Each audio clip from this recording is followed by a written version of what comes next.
Over the last few years, Nigeria and the United States have witnessed growing cultural, artistic, sports, film, and music ties. The Nigerian creative sector has experienced tremendous growth, impacting popular culture from art and entertainment to music and fashion. Today, we will discuss the depth and breadth of the US and Nigeria's burgeoning ties in the creative industries, as well as its potential it has for spurring mutually beneficial trade and investment for both countries. My name is Bisola Aiyeola. I'm your host for today, and I welcome you to the Creative Industry Podcast happening at the American Corner, Lagos, Nigeria. Today we have a very special guest with us in the studio, very special guests from different fields in creative entertainment. But our very special guest is coming all the way from the United States. And we have here with us in the studio, Assistant Secretary of State for Educational and Cultural Affairs of the United States, Lee Satterfield. Little applause, please. Thank you. Yes. As Assistant Secretary, she works to foster mutual understanding by connecting the Americans to people around the world to advance U.S. foreign policy goals, including access to education, economic equity, and societal opportunity and inclusion. Also with us in the studio is Kenneth Gyang. Kenneth Gyang is a Nigerian filmmaker and 2018 American Film Showcase Fellow at the University of Southern California School of Cinematic Arts. Kenneth has directed some of the most successful Netflix originals from Nigeria. Hello, Kenneth. Hello. It's good to be here. Next with us in the studio is Dunnie Lawal, popularly known as Dunnie. She is a talented, self-taught producer, and Dunnie is famously known for her single Overdose, which featured Oxlade. In 2023, she participated in the One Bit Music Exchange Program in the United States, sponsored by the U.S. Department of State. Hello, Dunnie. Lovely having you in here. Thank you. And last but not least, we have Ernest Ibeh. Ernest Ibeh is a Nigerian visual street artist who hails from Enugu State and is based in Abuja. Ernest has handled several projects in Nigeria, and he is the first Nigerian artist to paint First Street Green Cultural Park in New York. In 2019, he participated in International Cultural Exchange Program Next Level Hip Hop Residency in the United States. Hello, Ernest. Hello, Ernest. All right, welcome once again. Is everybody okay? Everyone's comfortable? Everyone's happy? Yes. Fantastic. So I'm going to start with our special guest, Assistant Secretary. Over the last 2 decades, the US government has added the creative industry as one of the key priority partnership areas between our two countries. Why does the United States want to facilitate exchanges between American experts and Nigerian emerging talents in the creative sector? First of all, thank you for having me. I'm so honored to be sitting around a table with these creative geniuses.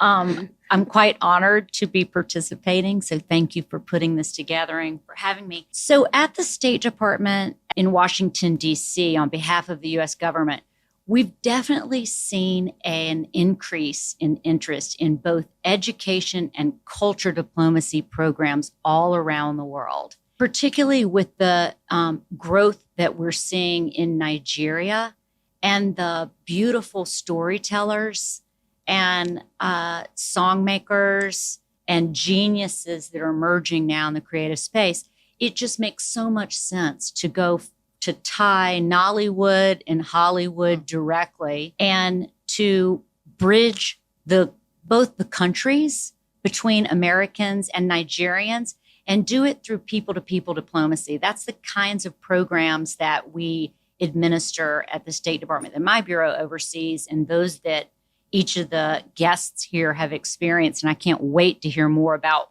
what they felt. I just arrived in Lagos this morning and went straight to work, meeting people and having conversations to learn more about where we think there are gaps in the creative industry and what the United States might do to help bridge those gaps. And we have some ideas and some announcements that I'll be making while I'm here, which we can talk about in a bit. But I think you said it perfectly. Economic opportunity.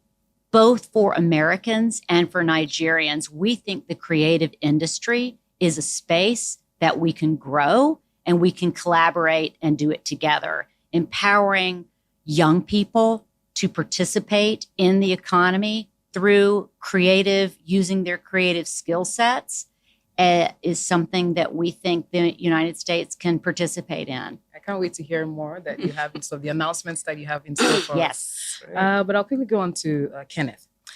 Kenneth, can you please share your experience participating in the American Film Showcase program, and how has your involvement in the showcase influenced your career as a filmmaker? As a filmmaker, working in Africa, it is always good to try to collaborate internationally. And so I've always liked that. And, I was working on a documentary because I'm from Jos, but, Jos is around central Nigeria and it's around the northern part of Nigeria where sometimes you have a lot of skirmishes, bandits going to attack farmers in their homes and all of that. So I was working on a documentary like that.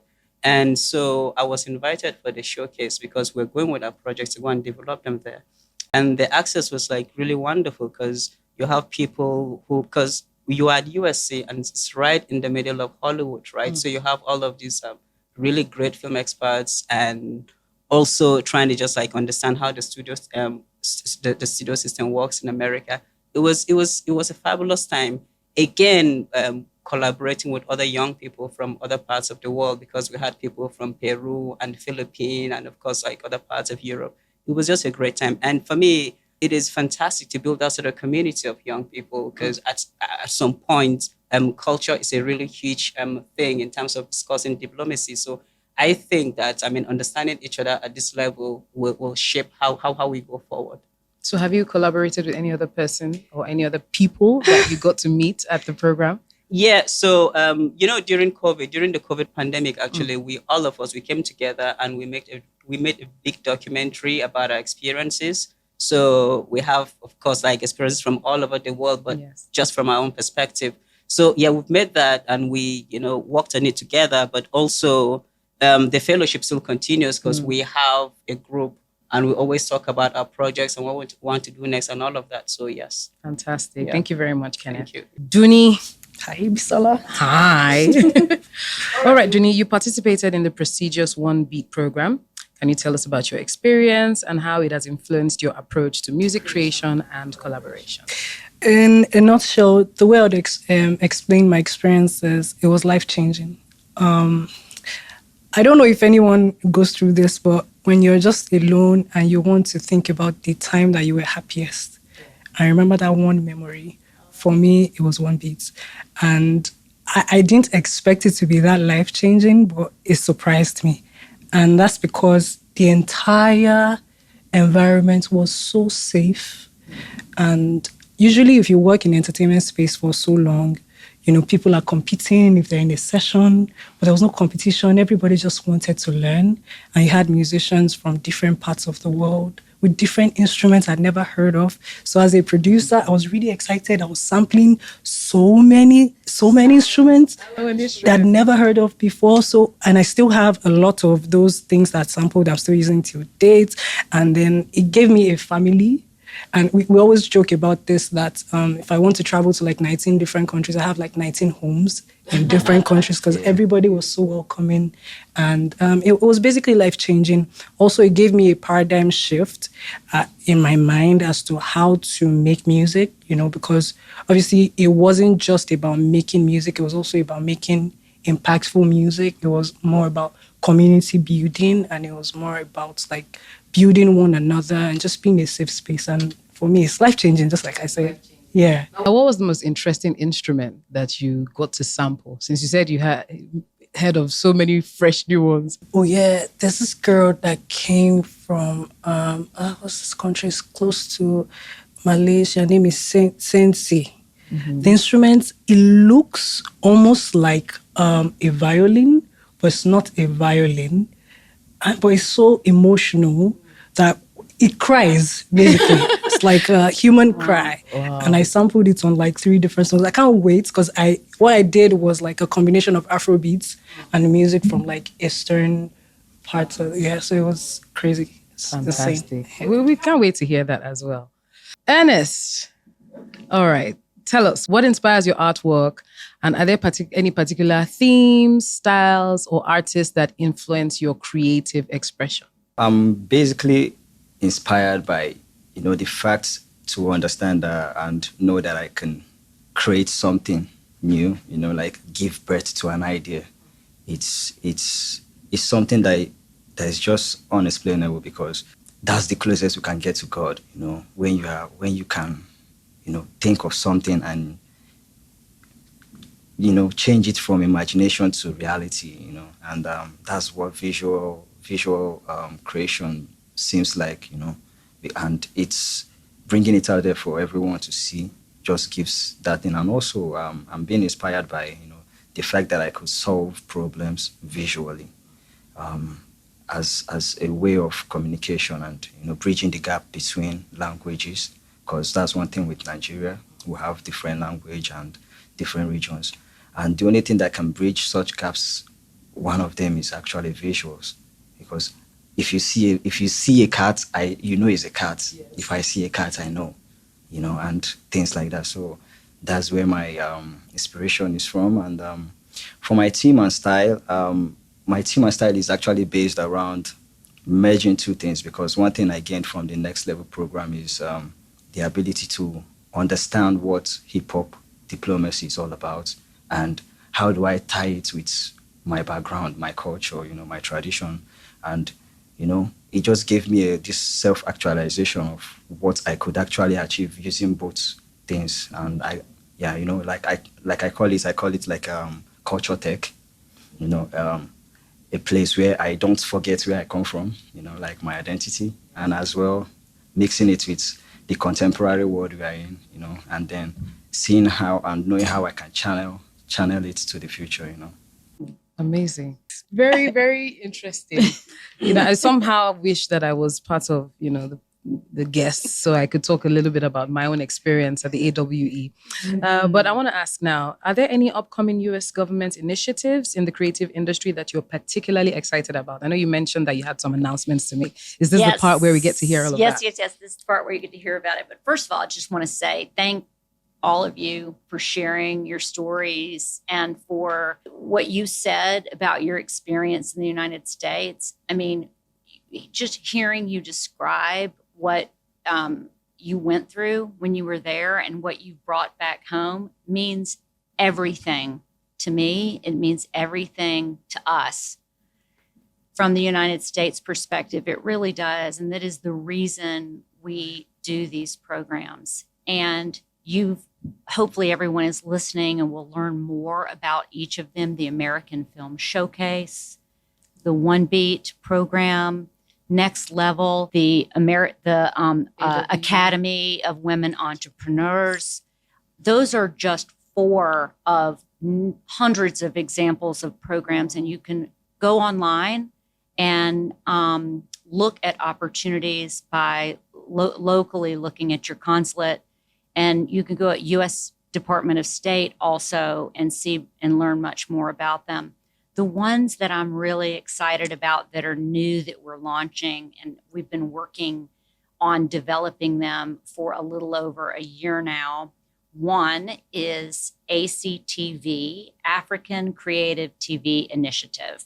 And we are going to create a program that's a new professional development program that will focus on TV, writers, producers, and below the line professionals, where we will partner with the University of Southern California School of Cinematic Arts, which is the top of the heap in LA. That's where you were part of the AFS program.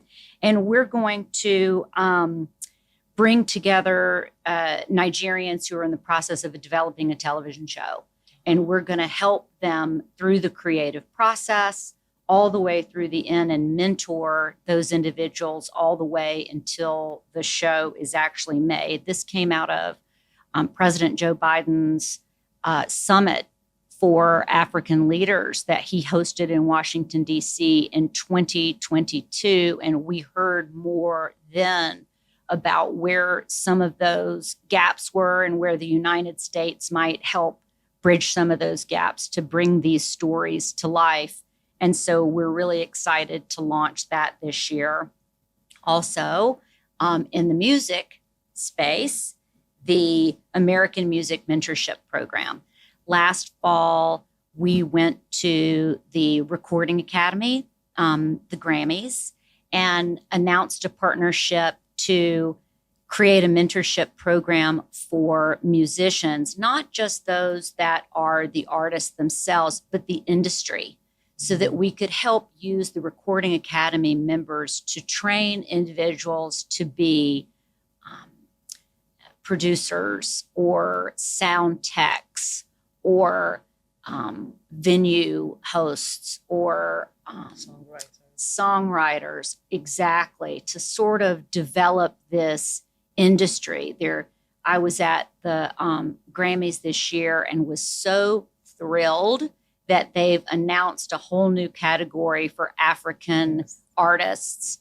And I went to an event to celebrate those amazing artists, and Americans just flocked to this event. They really did flock to this event to meet these amazing artists and to be with them and to hear their passion for the music. And I think that just gives you a specific example of what we're seeing, the great interest there is in the United States of across the continent, but specifically in Nigeria as well. And then lastly, I'll mention a community college initiative where we've had a very successful program in community colleges in the United States. That's more vocational training, less sort of university and liberal arts types of educations. And this year we are creating space for participation in a film program. So we're going to invite Nigerians to participate in a community college initiative to take participants through the script to screen process. So helping to do more of the training to support building the economy really through the lens of technical education.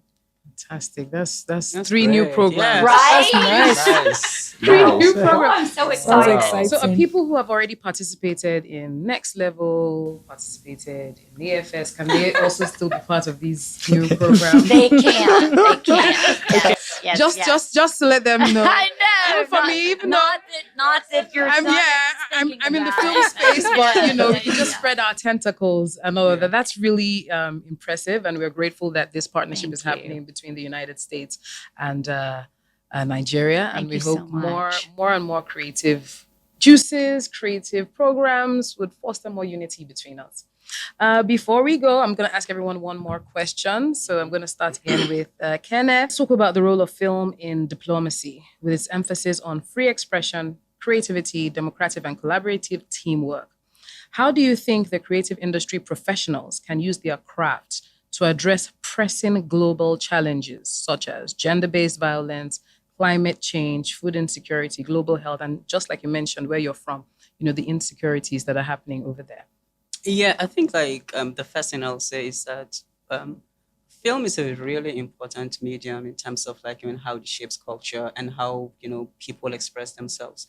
So the problem that we have sometimes is that documentary filmmaking, for instance, is not really a big thing in Nigeria where people do it at that sort of level.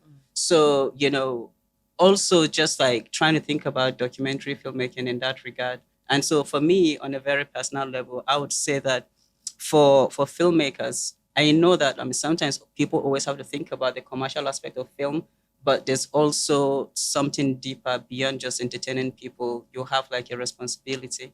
And I think that, that is just what I believe with filmmakers. Lastly, I was just going to add that even participating in that program, because I want to always just use every opportunity to talk about where I'm coming from. And I know that in terms of even gender-based violence, sometimes when some of these communities get attacked, the people who will really suffer will be the women. And of course, usually it's women and children, right? A lot more of it. And I got the support of the American embassy here in Nigeria, in Abuja, to make a documentary. Then I think the chap de affairs then, David J. Young, actually came for the premiere where we brought in the Muslim and the Christian communities and we had these conversations. And when you look at some of the pressure that's happening in some of these farmlands, right, you could also just like attribute to climate change, because like when you have, herders who are in Niger Republic or Chad or other parts who really do not have, where to feed their animals, they have to come and compete with the farmers, in some of those places. So there's always like a ripple effect. And when we don't talk about it, people are never going to know and try to forge like a way to solve some of these problems. Amazing. So more documentaries and enlightening us Nigerians to watch more of. Beautiful. Yeah, Dunnie, Afrobeats has experienced a surge in popularity on the global stage in recent years. How do you see this trend shaping the future of the genre, and how do you connect with audiences both locally and internationally? Basically, I feel like Afrobeats can only get better, and the way we can continue to move is with collaborations and making music with different artists from across the world, and basically collaboration. Basically collaborations. I totally agree with you on that. Ernest, looking ahead, what are your aspirations as a graffiti artist? And are there any particular projects or goals you're excited about pursuing in the future? My aspiration is always based on letting the younger artists, understand that there is a need and there is a space where artists could fill in and would always fill in, One thing we grew up to understand in Africa or in Nigeria in particular is that they see artists like people that, we don't have a regular job. Yes. They just see it like it's just a passion. It's not a professional thing. It's a waste of time. Just a waste of time, Why not find something else and all that? So, but my process and my journey so far, and also with the next level exposure, it's given me that belief that I'm actually doing something useful, and I'm making an impact. Changing the narrative. I'm changing the narrative, So one of my greatest aspirations is push it down, like feed it to the coming or other ones, so that they can tap from it and get motivated. Artists, yes. And understand that there is something in this. On a personal note, as a visual street artist, I want to create more works, more body of works out there that speaks positivity and just tell stories about Nigeria, and Africa in general. As much space I can cover. And I also carry artists along. Okay, so that means if anywhere you see Ernest, you can just show him a blank wall and he's going to... Yeah, here we go.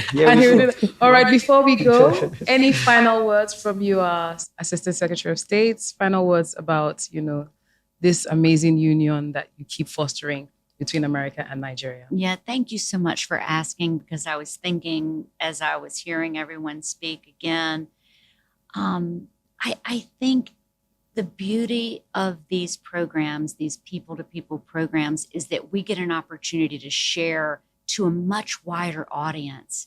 Each of you are reaching so many more young people, so many more people in your community, outside of your community, than I, as a diplomat, or any of us that do the work that I do, would ever get to reach. You're reaching such broad audiences, and we're sharing what Nigerians and Americans both care about: telling an authentic story, choosing compassion and love and kindness, and the things that we think will bring us together rather than to tear us apart. And I think it will be done in programs like these. So thank you for sharing your stories and for being a part of it. It really means so much, and I'm overwhelmed by your stories. Thank you. Thank you so much for having us. And thank you also to the United States for always impacting our lives and our various fields.